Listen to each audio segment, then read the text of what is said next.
Hello beautiful people, thank you for joining me on my YouTube channel. If you are new, my name is Cindy Oyugi and you are tuned into the Young Queens motivational platform. Now here we look at everything to do with the hustle, ownership and motivational coaching. Now if you haven't yet subscribed, go ahead and subscribe to the channel and click on the notification bell while you're at it. Now today, as you can tell from the title of the video, we are looking at 8 streams of income. Amazing. The average person is only aware of 1 or 2 streams of income. And did you know that the average millionaire has got 6 streams of income? Imagine getting notifications 6 times. Like 1, notification, notification, notification. Yay! We are rich. Right? Now, the purpose of this video is to expose us to all the different income brackets that are there, as well as allow us to expand our minds so that you and I look at income from a place of surplus and not from a place of scarcity. Now, if that sounds good to you, tune right in and let's go straight to income bracket number 1. Number 1, earned income. Earned income is the most popular of all forms of income brackets. This is the money that you make from working as an employee. Now, this can be in the form of weekly wages, monthly salary, or whatever it is that your contractual agreement is. So if Sally works a 9-to-5 job in a leading technology company and earns a salary of 100,000 Rand annually, that means that the 100,000 Rand symbolizes her earned income. Now, did you know this is the pool or the income bracket where majority of people within the society fall under? And rightfully so. I was working a full-time job, do currently fall under the earned income bracket.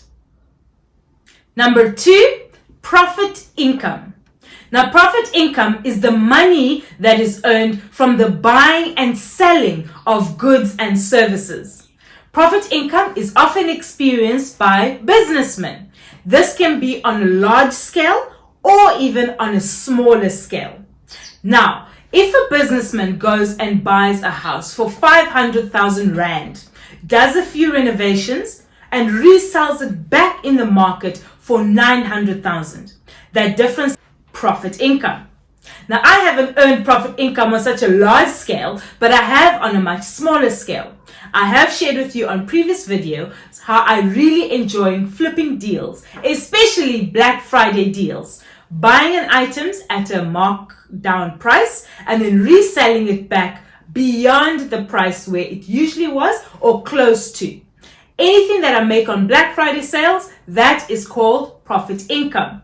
Now, if you too are interested in earning a little bit of profit income and want to see some side hustles that you can do to guide you, go and have a look at the previous video and good luck on your side hustles and your profit income.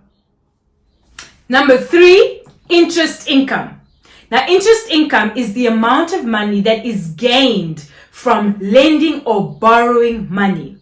Now, interest income, I'm sure you've heard, is very popular amongst financial institutions such as the banks. This is because the amount of money that you borrow from the bank, when it comes to repayment, you would be responsible for paying the original borrowed amount as well as any interest that has occurred during that lending period. And banks are very popular for earning interest income. Ladies and gentlemen, when students go out to study, there is a certain amount of money that they borrow. If it is that they are repaying that over a period of time after studies, that does accumulate interest income that you will pay back to the institution. And some consumers find it very difficult to avoid interest income. I know I experienced interest income a couple of months ago. A business associate asked to borrow 5,000 Rand for a period of 30 days at an interest of 40%. After thinking about it, I agreed. 30 days later, I earned my 5,000 as 7,000 Rand with a 2,000 Rand interest income attached. Nice. Number 4, capital income, also known as capital gains.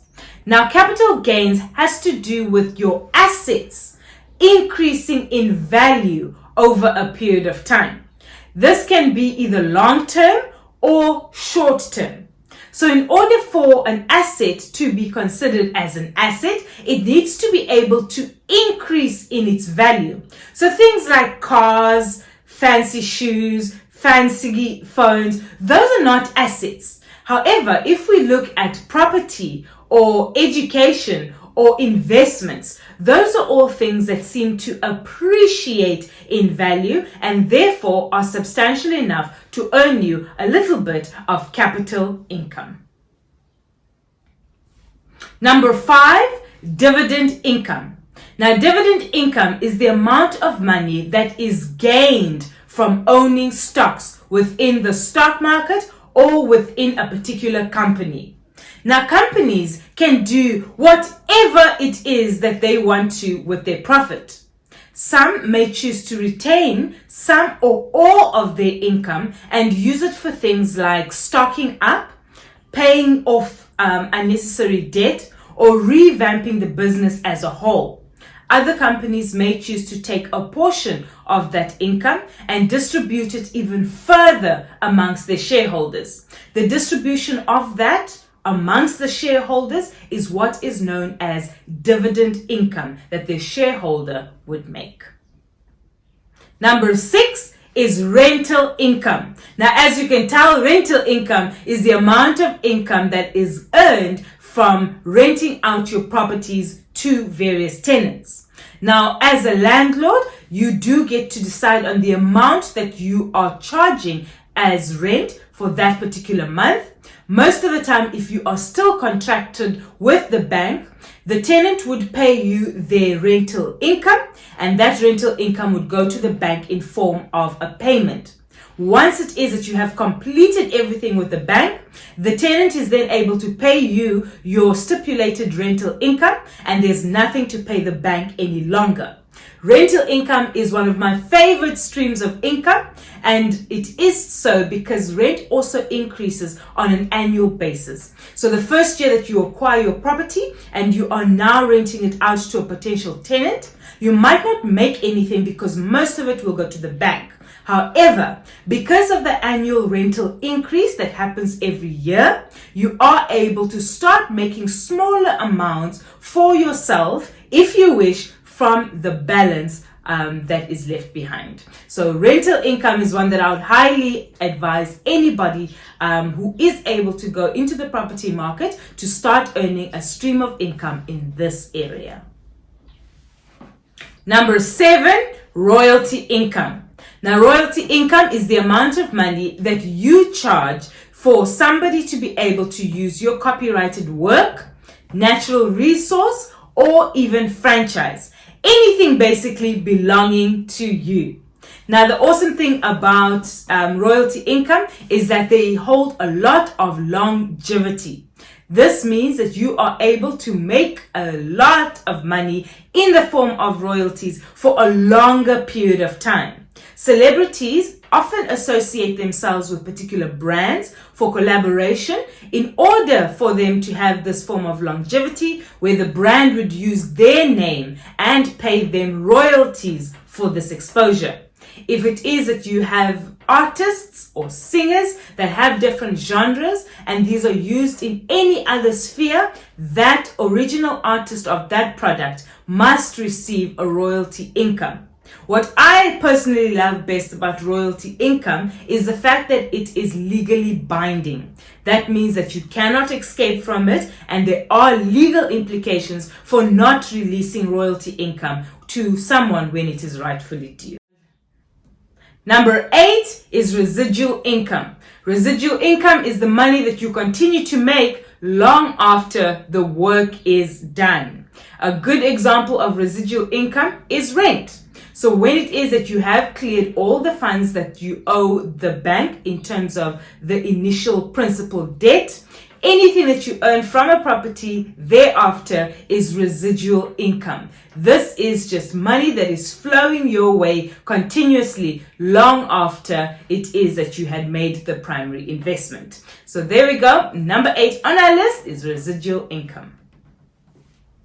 And that brings us to the very end of this video, where we have looked at 8 streams of income.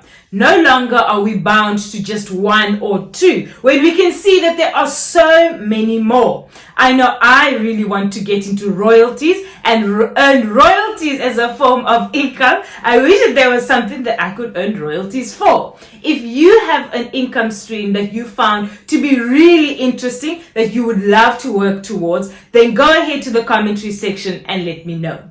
Otherwise, if you haven't yet subscribed, go to the subscribe section and make sure that you are subscribed to the Young Queens channel, and the notification bell is also on so that you are notified every time we drop new content. Now, ladies and gentlemen, don't forget, we do have another video that can help you be able to get these income streams by knowing what to stay away from. These are the money mistakes that millennials make. Have a look above and go and check that video out so you know what to stay away from, so you can earn all of these different streams of income.